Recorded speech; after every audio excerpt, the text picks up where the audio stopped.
Yep. Back again. ThroneCast, Seth, Dunlap, T-Bob, Hebert, and special guests Hello. all the way from 49ers land, San Francisco, Brent Evans. Thank you. Seth and Brent were schoolmates at Washington State. Go Cougs. Hence Cougs. the Cougar decorations for this week. Yes. Man cave. Fancy Well, it up a little. A lot to get to. Great episode. Dude, last I night. texted you. You were probably asleep by then because I I watched was it a asleep little by later. then. I texted him, wow, great episode. Exclamation point 3 times. No, yeah. wow.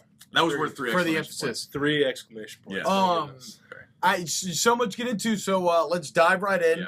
Yeah. The episode opens with Baratheon, Stannis, and Davos Seaworth going to the Iron Bank of Bravos. Same Iron Bank that last episode Tywin Lannister said, we all live in its shadow, yet no one knows. Yeah, right? they definitely previewed it well. And actually, before, you and I noticed this, during the opening scene when they do the map, we're like, well, this is new, right? They did a new city. They did showed do a new Bravos. city, yep. And that's really that's one of the lesser known parts. A lot of people know that. Don't they change Every the week. intro every episode, basically where the episode's They taking do. place? Yeah. Okay, the one thing, this is totally random, but let's get it out of the way here. 'Cause I mentioned It's it going last to be the night. Winterfell thing. Yes. You're Why scoot do they in, Brent. still... I want to make sure. Come on, let's get comfortable. We're Yeah, good. yeah. All right, Well, all so right. why do they keep showing Winterfell when it's just been a smoldering mess for now 3 seasons, basically? Yeah, I don't know. It's still on fire. It's long burning wood. It's got to be eucalyptus.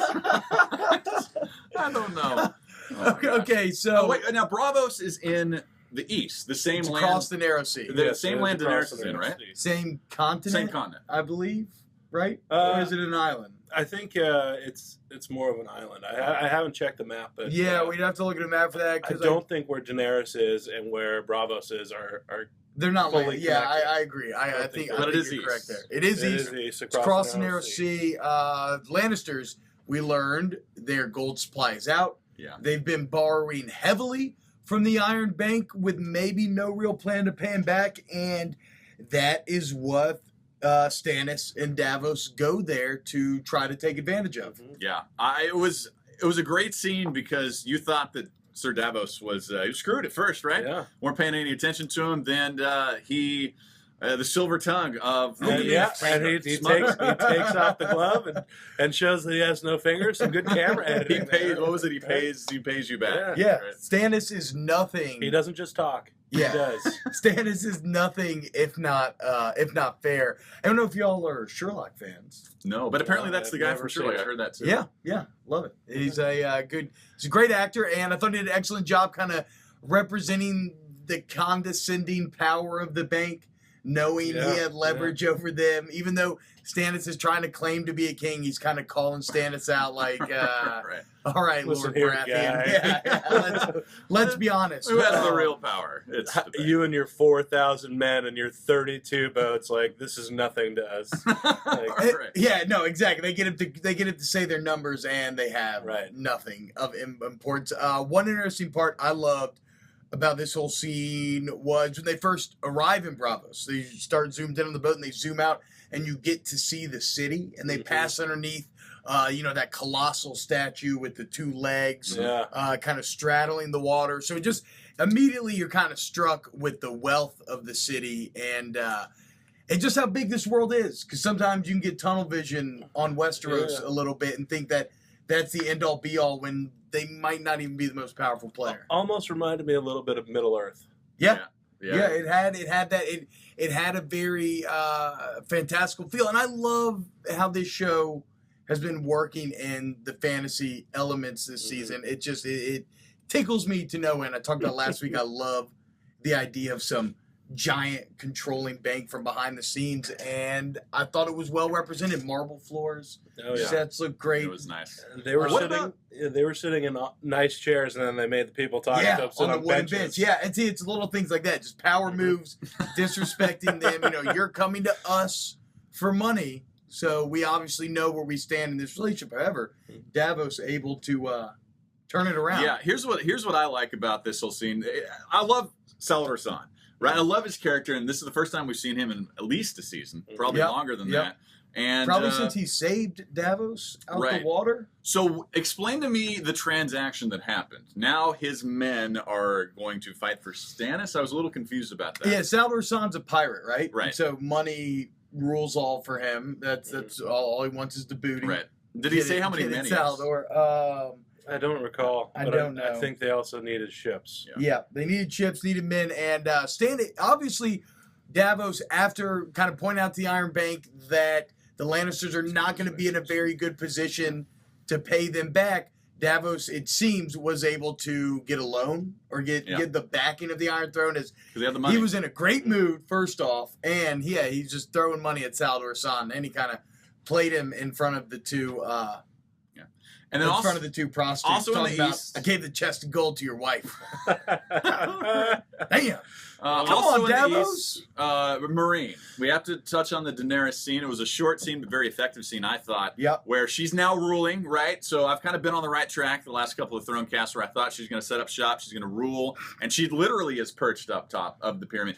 Speaking of great shots of the cities, they had a great shot of Marine. We didn't really know how big Marine was until they showed this wide spanning shot. Then it was interesting. Just massive. I didn't pay attention to it. It was didn't massive. Stand out it looks on massive. Damn. Yeah.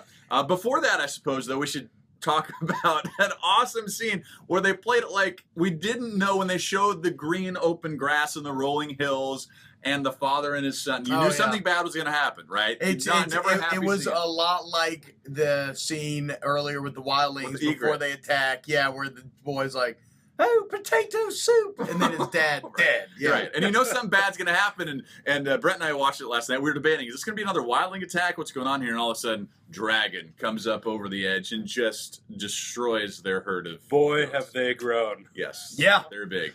The wingspan getting pretty large, almost rideable by humans. Oh, I would say definitely rideable by humans right now. You just have to be able to tame it. Yeah, it'll be and that's true. That's something they hinted at earlier this season with Viserion or her main dragon snapping at her when she tried to tell him no. But it was nice to see a dragon again.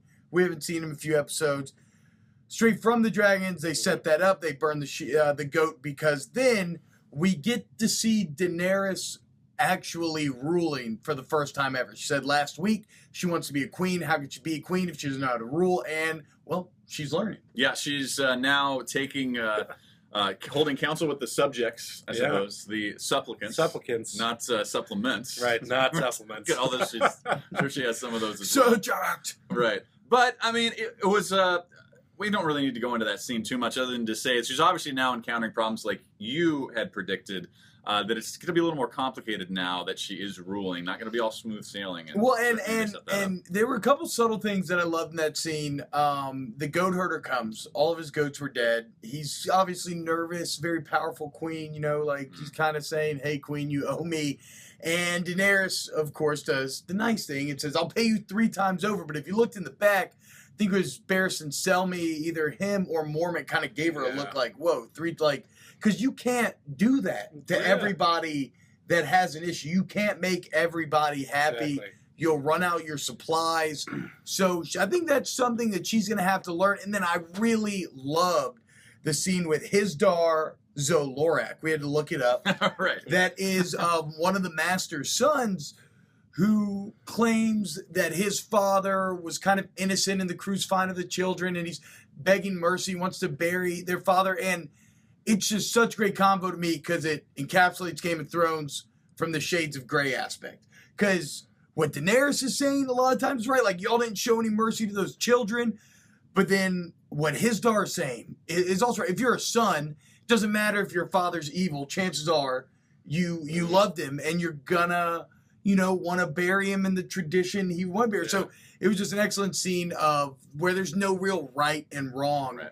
And Daenerys chose to show a little bit of mercy. A little bit of mercy. One of the things I got from that scene was behind this. Actually, they talked about this back in King's Landing. I forgot that Jorah was initially a spy for Robert Baratheon. Yeah. And they talked about, obviously, or they said they don't think he is now spying anymore. I don't think so either, obviously, because he loves Daenerys. But he kind of got caught by Daenerys, didn't he? I don't think so. I thought Barristan Selmy. We'll look it up. It actually doesn't really matter at this point. I feel like I have a vague memory of Barristan Selmy basically calling him out after he stopped the one assassination attempt on Daenerys with the bug. That was a long right time there. ago. Well, That's neither here nor there. I think that's the where I scene. don't necessarily want to get into it because Well, because I have some book knowledge as well. Okay. No, bottom line Pass it though. on this. Jorah fully committed to Daenerys. They said he's off the Westeros train. Okay, we have to get into before we run too long here. I want to go deep into what happened to King's Landing because I thought this was one of the best scenes in the entire show, and they did it without having violence, right? The other best scenes in the show were the Red Wedding and probably the Purple Wedding, and maybe the Ned Stark scene in season 1 because they were so unexpected and so violent. This was just all sorts of political intrigue, and I think Tyrion's, and he's had some good ones, Tyrion's best moments of the entire show, just from his facial expressions I agree. Excellent. during the trial were awesome. But before we get into the trial, one interesting little meeting before the trial happened between Varys and Oberyn. Hold on, before we even get into Varys and Oberyn, can we just real quick the small council meeting? Oh, that was cool. With because that's where they were talking about Daenerys, right? And how cool did it sound to hear about Daenerys from their perspective? Like, oh, she's now captured Meereen. She has dragons, an army of Unsullied. I still call her a kid, right? Exactly. She seems very. You can just tell that she's very powerful, starting a war. That she's growing in power. She's really starting to worry them. And the other part of the small council meeting that I thought was important was, or not necessarily important, but funny, was Mace Tyrell just getting punked. He is. I don't like his character at all. Just getting punked. Gosh. Mace, be a good fellow. Right. Fetch me my pennant. Everybody tells me to fetch. And, but I mean, I think the fact that they were talking about her at all is what speaks volumes. Exactly. It's to show that they, care and are actually focused on her and figuring out. And didn't Tywin say they're going to have to deal with her? Eventually. Meeting? Like he realizes that she's becoming. And they made mention that she has 2 experienced veterans as council members. Yeah. That is true. They really stressed the fact that Mormont and Barristan Selmy are helping her out. And getting rid of Barristan was a mistake. Exactly, and that went back. And guess who that was? That was Cersei. The dumb Your son didn't die on his watch. Right. Yeah, Tywin did it with your son didn't die on his watch, Cersei, which you was give back. That was a great line. And for as crazy as Joffrey was, by the way, and everybody wanted him gone, Tywin is just an overbearing overlord at this point of everything. But he's effective. God, but he's incredibly effective. He's effective, but I just have to think he's going to make way too many mad. So that's about it for the small council meeting. Anything else important? No, I just wanted to get in the Varys and Oberyn meeting. All right, okay. So continue. You were on a roll before I stopped. Right. So we found out, some of the small things we found out about Varys was that he, even before he was castrated, became a eunuch, he was asexual. Because Oberyn said, everybody must like somebody, and then he said, even before, he never liked anybody, and his soul, he said it again. I swear he says this every other episode, that his sole purpose is to protect the realm. Yeah. Well, did he say protect the realm this time? No. Because I expected him to, but and he looked at the throne. Yeah. Like he wanted to be in the throne. To implicate 2 things. No, maybe. But I feel like Varys knows he's never going to be the actual king.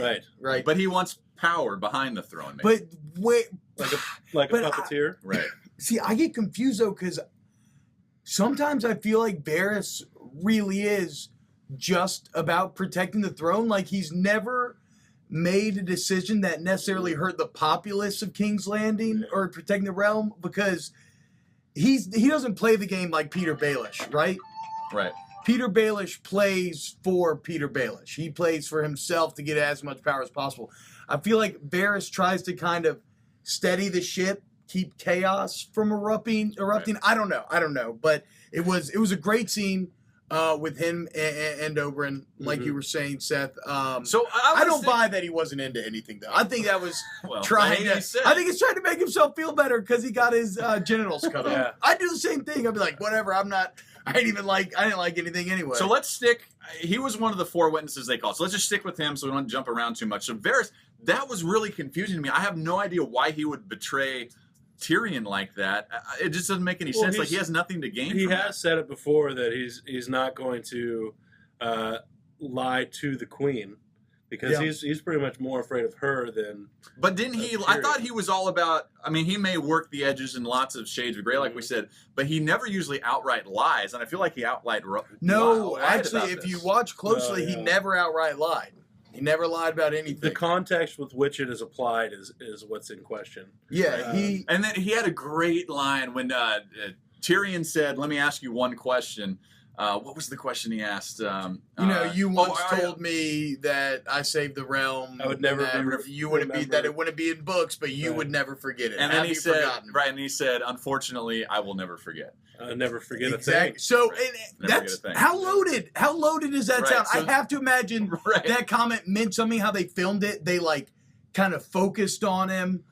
He delivered it with such weight that that to me, okay, let me because you guys have read. So for me, not having read the books, what I got from that, I could be way off base, and everybody watching out there who hasn't seen it, I got from that Varys was saying to Tyrion I'm with you here. Behind this, I'm actually really with you here, but you got to trust me a little bit. And that's the kind of vibe that I think that's the kind of same vibe I got. And Varys never lied, right? Like when he was testifying against Tyrion, he still actually only recounted events that really happened. And I did get that. I just want to. I got that vibe where Varys was actually with Tyrion, but he really has to walk a delicate line because if all of a sudden Cersei and Tywin find out that he's on Tyrion's side, then it's not going to go well for Varys. Right? Well, nobody actually I feel like there's a ton of people who would love nothing more than to kill Varys. Yeah, he doesn't have a lot of rope to play with when it comes to these dealings. All right, so Varys testifies. I hate Meryn Trant's character. I mean, maybe I just hate him. I don't know if they did his character well, but he's just such a throwaway character now. Right? We haven't seen him. He was he's thuggish. That's his thing, right? He's a Lannister thug. But you can be more thuggish, like the Mountain or the Hound are thuggish, and they're at least more memorable. They do it better. He's just like a sniveling thug, I guess. I don't know. He's he's the type of guy. Well, I guess, and this is tough to judge too much of this because how many people wouldn't do this when the king commands you? But it's kind of like they're talking about he was beating Sansa while they're undressing her. He's but at the same time, who wouldn't do that? If you're in the King's Guard and the King's commanding you to do this, can you really say no? I don't know. But Meryn Trant, that's where I get the feeling that Meryn Trant doesn't think. He doesn't question these things, right? Yeah. He's just a thug. He's a hired gun. A doer. Yeah, he's a yes man. Exactly. He's a yes man. Sure. If you need somebody killed, some done, Meryn Trant will do it too. So what does Meryn bring up against Tyrion? Just more Tyrion talking shit to Joffrey, basically. Right, when he was around, which is true. And he was telling how many times that he said that he brought up the line that he was going to, kill him, basically, right, when he told Joffrey that to his face. Cersei's testimony was very effective, I suppose. And for as much as people don't like Cersei, she's a hell of an actress. And brought out, and I've heard this, and you guys would know, everybody says her character in the show is brought to life much more than actually in the books. Is that true? I don't know if that's necessarily true. Like, she's pretty prevalent in the books as well. I mean, I feel like she's well done in both mediums. Yeah. I would say she I will say this though. Well, actually, I don't know what I was going to say. her testimony was good. I completely just blanked on what I was going to say. Right, her testimony was good, and she brought up for getting Tyrion killed. And she brought up what Tyrion said to her, that she would basically ruin her life. I forget the exact wording, but it was again about killing Joffrey. Yeah. Right, when they had the big conversation, the big showdown. I think it was over wine. Basically, every witness. It was like over a whore, right? Like, because during the raid of King's Landing, correct? Or right before it. Wasn't it right during that whole episode when he was getting ready to go off to fight, and he wanted to send Joffrey? He did want to send Joffrey out there, right? Because he did want to get Joffrey to die, and he knew it would happen. So they had that argument. I thought it was revolving around that. Basically, the whole trial was people getting up there and using all of Tyrion's awesome shit talking against him, right? And again, I just go back to his facial expression during all of this testimony. You could see how angry he was. Pain. Well, you'd be furious because you saved these people. You saved them. Without Tyrion, Stannis takes King's Landing, hands down. And he says that. We'll get to that part. How frustrating that would be. All right. Shay, and the most unexpected to me testimony of all was Shay. And I kind of got from before that Shay wasn't going to be totally safe. She wasn't going to be totally safe. My question with all of this is, who is the one who betrayed Tyrion? Was it Bronn, who actually said that she was gone, but actually maybe is working with Tywin and the Lannisters. Because that was my question. How did they get her? Do you remember when she hit the room? Yeah. That one time she was crying, and then there was that woman who was standing right outside. Yeah. Right, looking all suspicious. Yeah, that's right. She then went straight to Cersei. Yeah. That other woman. So she that's right. The one of those handmaidens, one of the women just working about King's Landing. But didn't Bronn say he watched her get on the ship and the ship leave? Bronn did say he watched her get on the ship and the ship leave, which would bring her him to question unless. Cersei was also the one who made Bronn a knight. Yeah, this is true, and also think about this. Well, I guess it comes down to, did Bronn betray Tyrion, bring her back, or did he really watch her get away and then somebody at sea grabbed her and brought her back? I wouldn't put it past Bronn. He's a sellsword. Exactly. So it's money. And he's not getting any more money from Tyrion right Tyrion's now. Tyrion's dead, yeah. Come on. Bronn definitely seems like the type of... He will jump ship the quickest. Yeah, exactly. He'll sell you out when he doesn't think you can help him out anymore. Yeah. So Shae's testimony... Let's talk about Shae's testimony. Let's get into that, because it's big, man. And she was such a sympathetic character in the show up to this point, and then she just blasphemously lies.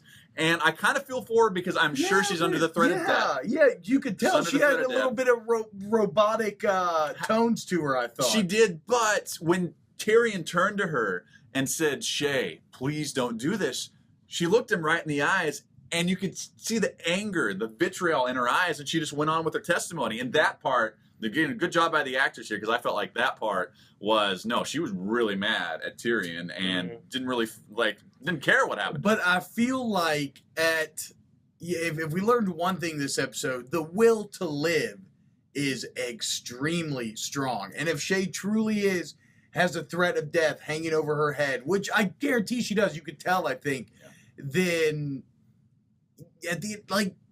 maybe she'd be willing to betray Tyrion. I don't know. I think if somebody was threatening to kill me, there are a lot of things that I would do. Look at Theon. But Theon still, he just wants to live. He won't. Oh God! Is the only person in this entire show who's willing to die for a noble cause is Tyrion. I feel like, because multiple times he's put his life on the line for others. That's a perfect segue to the point where I think it's the best moment in the entire show. Unexpectedly, he just explodes at everybody. Yeah. Basically saying, "I saved your life. You wouldn't be here, like you said. Stannis would have taken it over, and you're completely ungrateful." Great facial expressions. And he said twice. He said two things. He says, "I got more pleasure out of watching Joffrey die than you'll ever get pleasure out of this." That's Tyrion's problem, though. Once he gets rolling, he can't help but bringing his scathing wit and verbal abuse to the next level.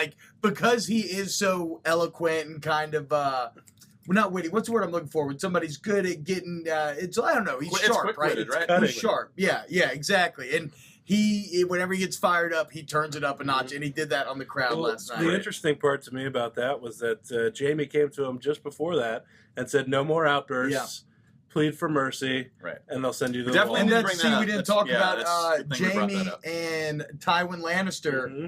Jaime showing true love for his brother. And we talked about this off the air, that, boy, they just butchered his storyline this year with that rape scene, because they're doing such a great job in making him now a redeeming character, right? He's made the full turn from the guy who in the first episode of the show pushed Bran out the window, right? And you hated Jaime from that point on. And he's went full circle now. He's really become the valiant, almost a hero. But that one rape scene just sticks in the back of my mind. The pushing of Bran out the window, you can actually understand, because he did it for love. Yeah. But I mean, the rape scene is what cuts all of that out. Right. And it's just bad. And again, and the way that in the book it wasn't like that, and the way they talked about it, the producers of the show, the directors expressed a little remorse about it. So again, I said this last week on ThroneCast. What I'm doing in my mind, and maybe you can do this as well, is just think of the rape scene differently than what it was filmed like it was supposed to be, when it was more consensual. Mm-hmm. That's how George R.R. Martin wrote that scene, where it was supposed to be. I think he was really horny. He'd lost a hand. He couldn't pleasure himself anymore. I think it was built up for a long time. He just couldn't help it. Yeah. That's your incestuous, dead corpse of a son on the table right there. But that wouldn't stop me. Would it stop you? No. And okay, but You're a terrible person. Yeah. Did I say no? I was You trying did to, I was say no. trying to get I on know to the you're next. trying to move I was on. trying to You move did on. say I think no. I incriminated myself here. I got from that scene. Look, everybody watching the show knew that was going to be a total double cross. If just like they did with Ned Stark, right? They go to the. Well, if you confess, you can go to the Night's Watch. Yeah. That was the same thing was going to happen, and Tyrion is way too smart for that. Well, actually, I don't know if it necessarily would have been a double cross. I just think that Shay pushed him over the edge. Yeah. Having Shay betray him, and think about how angry you would be, like he said, when you saved everybody. You'd already be at the point of breaking with anger. And then for them to use a girl that you loved against you like that, he snapped. Yeah. Right? He snapped, and it closed with a great closing, because now we've got this to talk about all week. He called for a trial by combat, which he's already done once up at the Eyrie with that crazy family. And that's where he met Bronn before. He gets to choose anybody that is willing to fight for him, but that's the key. They have to be willing to fight for him. Will Bronn make a reappearance? Well, he'll make a reappearance for sure, but there's no way he'll fight for him. Which side will he fight for? Right. Because if we're talking about Bronn already betraying him... Right. But there's no fight on the other side. No, I agree, but there's no proof that Bronn betrayed him yet, and he really could have seen Sansa leaving. Here's what I think: the way the episode has gone, right? We've seen 2 or 3 times with Bronn training Jaime on his offhand to sword fight. So my guess is Bronn's going to fight for the Lannisters or for the crown or the throne, and then we will see. And we will see Jaime fight for his brother. So we'll finally see, right? It's like the trainer against the. And that was Tyrion when he was in the Eyrie, the original champion. He wanted to choose. He said, "Send for my brother Jaime." Right. So that's my guess. What's your guess? Leave it in the comments below. Who do you think is going to fight for Tyrion? Remember, they have to accept. Like if Jaime doesn't want to fight for him, he doesn't have to fight. And for if you've read the book, do not. No spoilers in the comments. No spoilers in the comments. Oh, real quick, something I wanted to say that just kind of hit me with how far we've come. Such a journey from the beginning of this show to this last episode was at the beginning of the trial. Tyrion gets hooked up into the stand, right? He gets handcuffed up, and Tommen basically says, I removed myself from this. Tywin Lannister and 2 other judges sitting here.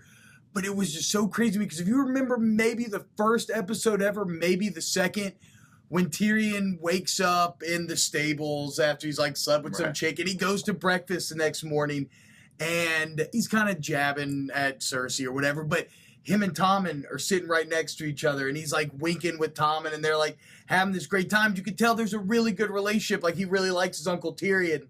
And now, just a couple years later, here he is, Tommen's king. Yeah. Tyrion's on trial for murdering the king. How crazy everything has gotten, and then it all traces back. And really, if you're at Tommen Littlefinger, point, still, I know it all goes back to Littlefinger. Tommen really can't do anything else about that. No, I'm not blaming. No, certainly not. It's just such a. You could see the time. I felt like I was getting a real sense of how much has really happened since the beginning of this show, of this journey. One thing we have to mention, because we will have our Twitter followers get really mad at us like they did you one time. We must mention the Reek storyline.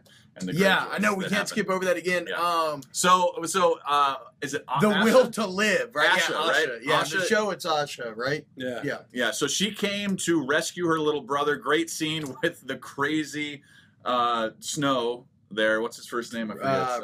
Ramsay Snow, right? Who just got done sleeping with somebody and is all caught up, and he's fighting against these guys in armor with. Is no armor, his shirt off, bare-chested, he just had sex. Bare-chested, covered in blood, and just loving every second of it. Yeah, you see the crazy in his eye. And we finally found... You can't do I love that actor. I really love that actor for that part. And we found that Reek Theon is done. I mean, he's done. He's mentally not human. He is subhuman at this point. The symbolism of him staying with the dogs. Yeah, true, exactly. He's subhuman. And he bet his sister. Oh, God, he did. I didn't even think about that. He really is like a dog now. And then they release the dogs to... excuse me. We talked about this last night. Who with a sword is going to run from dogs? Thank you. Okay, I didn't know if I was crazy for thinking that. Yeah. No, wouldn't you just kill the dogs? Right. I'm also. I know this is bad. We don't want you to vicious. kill dogs out there, people, if you have swords. All right. Right. But what we're saying is, if you're there to rescue your brother, how are those dogs going to stand in your way when you have swords? It was like there's only I saw 2 3 guys dogs. Right. There was 3 dogs, 2 guys, and they had like 6 soldiers. And I guess they just like let Ramsay unlock it. Like, no, all right. Okay, that was a poorly Game of Thrones. You do everything so well. Very poorly filmed that time. So we always close with things we're looking forward to in the next episode. What are you? Okay, wait, hold on, real quick too, because we got to. Asha left. I left Theon. Said she's dead to him. We just got to mention that. Yeah. But then he asked. He had no will to during escape. the bath, right? He asked, oh yes, and then how Ramsay, would you like to play an actor? Oh, dude, how would that's you like true. to be someone you're not? So how would you like to be Theon Greyjoy? Yeah. Oh, that's right. It all comes full circle. Yep. Ramsay messes with his head so bad. How about the whole bath scene was great because Theon was so on edge. Like, surely he is not actually being nice to me. Like, you could tell Theon was waiting for the knife to start cutting up. He was waiting for something. When he dipped the rag in there, it's like, what is he going to do? Put it across his face? Well, he's like a dog who's been beaten, right? Yeah. And cowers now when any human ever comes towards him. He's he's just expecting the worst. So what are you looking forward to next episode? I am looking forward to the story in the north.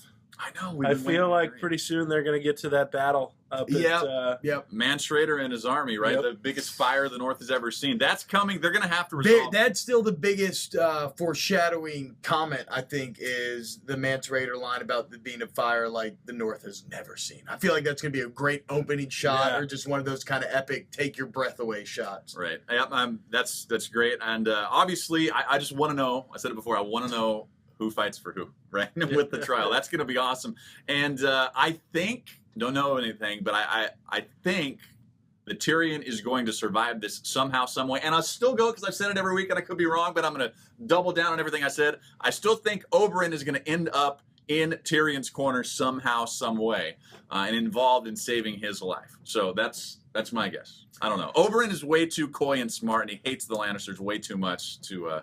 And he realizes Tyrion's on his side. He realizes now that Tyrion hates the Lannisters probably just as much as he does, right? Yeah. So that's what I'm looking forward to. I am also really looking forward to the trial. Besides that, I'm pretty much evenly into every other storyline. Obviously, the Mance Raider battle, really excited for that. I feel like that might warrant the whole episode, maybe even more. I don't know. We'll see how they plan on breaking that up.